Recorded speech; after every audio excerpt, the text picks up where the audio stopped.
And good afternoon, options traders. Well, will the Fed's actions affect option prices? This is a common question in today's market. I'm talking about mid-March of 2020 during the coronavirus pandemic. And traders are asking this based on recent headlines, such as this: the Fed to start buying treasuries across all durations, starting with the 30-year bond. So most traders know when the Fed steps in, it's trying to affect interest rates.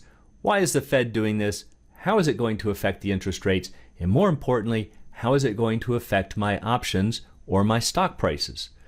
Well, the short answer is, first of all, understand that whenever interest rates are changed, they are a basic ingredient for all financial assets. So everything is affected to some degree. Stocks, bonds, options, futures, swaps, forward agreements, you name it, they are all going to be affected. But how changing interest rates can affect your option prices becomes a little tricky. So let me show you why. If interest rates rise just in isolation, your call prices, again, all things being equal, will rise and your put options will fall. So the reason I'm very careful to say all things being equal, it means in a pricing model. We're going to keep the stock price the same, and we're just going to change the interest rate, let's say from 5% to 6%. Yes, call options rise, put options fall. They both move a little bit. One doesn't just move in isolation. The opposite occurs for falling rates. Now again, the reason I was careful to say in isolation is that in the real world, interest rates also affect stock prices. So if interest rates rise, stock prices will generally fall. And the easiest way to understand that is that for companies, their borrowing costs go up, their inventory costs go up, and it just hits their bottom line. And so that gets reflected in the stock prices. So if stock prices fall, you're going to get the opposite effects once we account for that. So generally, you're going to see that call options will actually fall and put options will rise.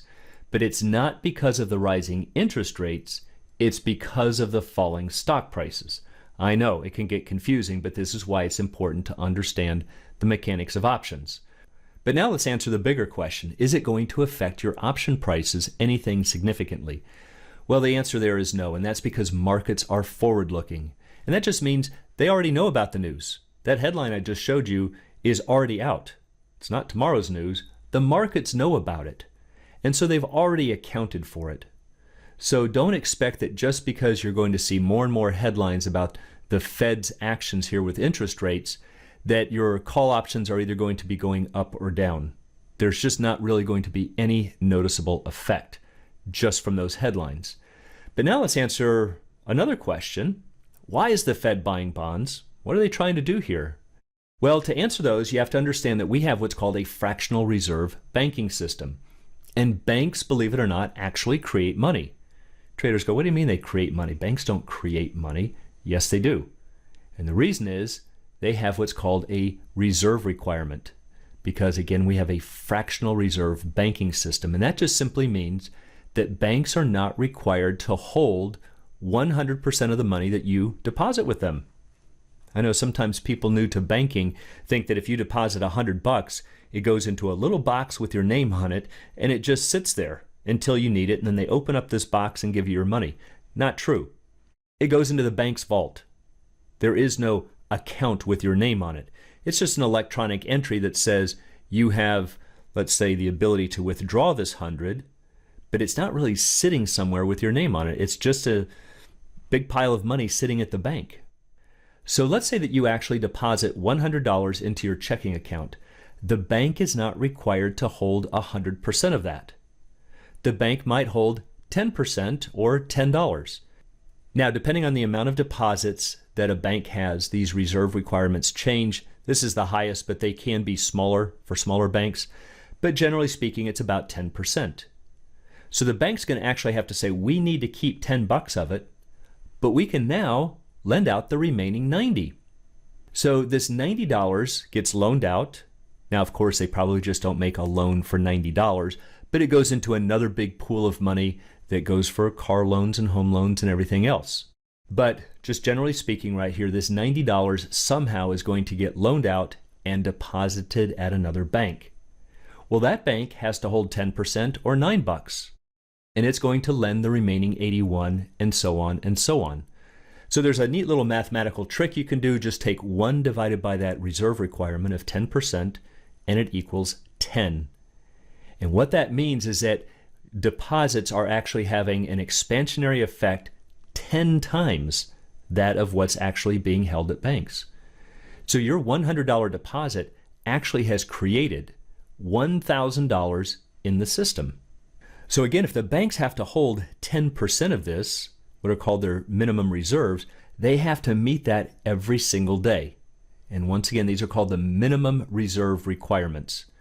So before they can even open their doors for business, they need to make sure that they have met these minimum reserves. And if a bank can't meet it, it must borrow it. Now, how does a bank do that? Well, it goes to a banker's bank, which is the Fed. That's right, the Federal Reserve is actually a bank. You and I can't borrow from it, but banks can, provided they're members of the Federal Reserve, and most of them are. So if they go to the Fed, they borrow from what's called the discount window. And that just means that the banks are getting discounted interest rates as a way of thinking about it, and they can borrow to meet these reserve requirements.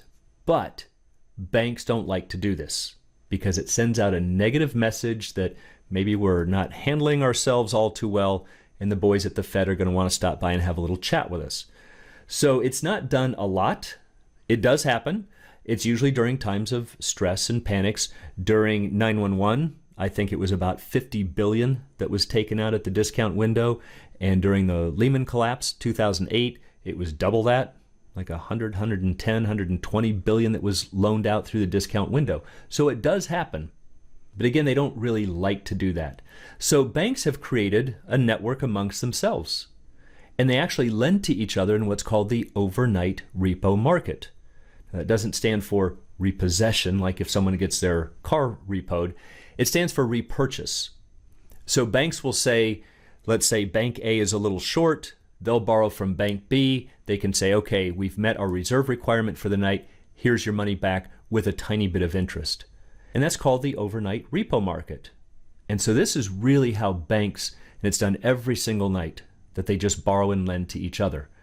But what happens if there's a panic, such as 9/11, or the Lehman collapse, or the Bear Stearns, or the coronavirus?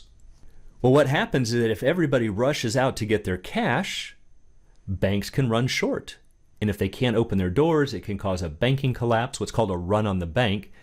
And it's not far-fetched. I mean, if we run out of toilet paper and hand sanitizing lotion, it doesn't take a big stretch of the imagination to think we could run short of cash. So the Fed doesn't want to see this happen. So how does the Fed prevent this? Well, there are certain tools. And the first one is obviously it can just change the discount window rate. Make it cheaper for banks to borrow. Banks have a bigger incentive to borrow. There's more money in the system. They can also change the reserve requirement. Instead of having to hold 10%, they can say you're now required to hold 9%. But this has dramatic impacts, and so they really don't like to tweak this unless they have to. It's also been likened to pulling on a string and pushing on a string. It's easy to pull money out, but it's very difficult to push money in by reducing the reserve requirement. So this isn't done a whole lot. If it is, it's usually a really much bigger problem. But by far and away, the largest tool of the Fed is what's called open market operations. And what the Fed does is it deals with a system of banks that are called primary dealers. And the Fed deals directly with these dealers. There's about 21 primary dealers in the US, and these are just designated banks. You can think of them as the market makers in the options trading world. They stand by ready, willing, and able to deal with the Fed. They have to. It's part of their obligations for being in this kind of an elite circle of banks. So if the Fed announces that it's going to be buying bonds, think about what's happening. It's giving cash to banks.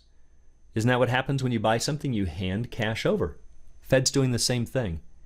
And in exchange, the banks are giving bonds back to the Fed. And so what that does is it increases the amount of cash in circulation, makes it easier for banks to meet their reserve requirements, gives them more money to loan, and it therefore also reduces the repo interest rates. And it therefore influences all other interest rates downward. So it has the effect of reducing car loans and mortgage rates and everything. Now, unfortunately, a lot of times people think that the Fed just snaps its fingers and changes the interest rates. That is not true. All the Fed can do is influence it. So it's not an easy task. It's like shooting a moving target. But what it's trying to do is to influence those rates downwards. So these are the actual mechanics of how the cash is getting into the system. But an easier way to maybe conceptualize it is to think of it that the Fed is buying bonds. What does that do? Puts buying pressure on bonds. Bond prices go up, interest rates come down. So as a summary, the Fed's actions is trying to increase the supply of money to the banks, and it's doing it to prevent a run on the bank and a collapse of the financial system. By increasing the supply of money, it's reducing the interest rates. Why the 30-year bonds? Well, 30-year bonds are the most sensitive to interest rates. And there's a reason for that. 30-year zeros are actually even the most sensitive, but most of those cash flows are occurring super far out in time, so they become the most sensitive to interest rates. But the moral of the story is, the biggest thing to understand is to not expect any significant changes to your option prices just because of the Fed's actions on interest rates. Now, could you see big changes in your call options and put options because the stock prices are plummeting? Yes, but that's not because of what the Fed's doing. That's because of people's reactions to the coronavirus. If you'd like to learn more about the art and science of options trading, please check out the Alpha Trader course and strategy lab at optionsatoz.com. Also, please join us on the Facebook trading group Options A to Z, and you can find a link in the description below.